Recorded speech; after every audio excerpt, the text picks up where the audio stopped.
reading this sci-fi pulp novel from 1933 about a space Tarzan, and this is its shocking conclusion. So, Carson and Nalty have been saved by the nearly naked, physically perfect men, and they get taken to this beautiful city where they have to undergo all of this genetic testing to determine if they're worthy of living or not, because they essentially breed out the bad traits and kill anybody who doesn't fit in. And I was kind of like, I don't think that's the way. So Nalty gets to live because everybody likes her. Carson, though, they say that he has no culture, he's got vicious genes, and he has to be destroyed.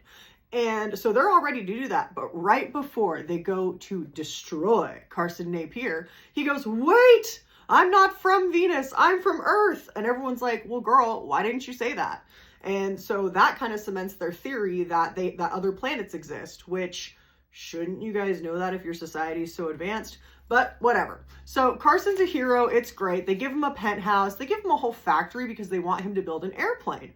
And he kind of just forgets about Duari, who was the whole point of everything.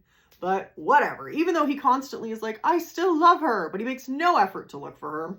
So he is at this beautiful city for months. So the day before the airship is actually supposed to take like its inaugural flight, him and Nalty are hanging out, and Nalty's like, Carson, I love you. And Carson's like, oh, well, I don't, sorry.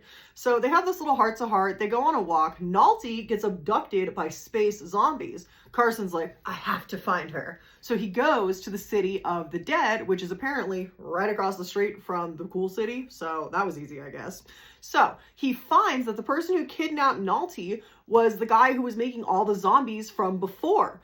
And he had Duari, which, thank God, because everyone seemed to forget about her, except for me. I guess I'm the only person who cares about Duari. So Duari actually kills the zombie guy because she's the only useful person around. And they could do this whole thing where they have to go through tunnels to get back to the beautiful city.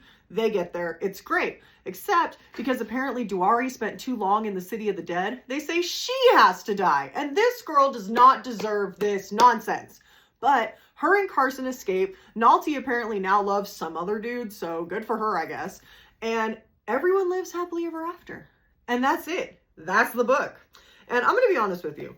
Lost on Venus was not my favorite. I don't really gravitate towards sci-fi that much, so maybe it's just me. I really liked the gothic pulp novel more. I think my issue with this book was it was a little bit of too much of, we almost died, but we didn't, over and over and over again.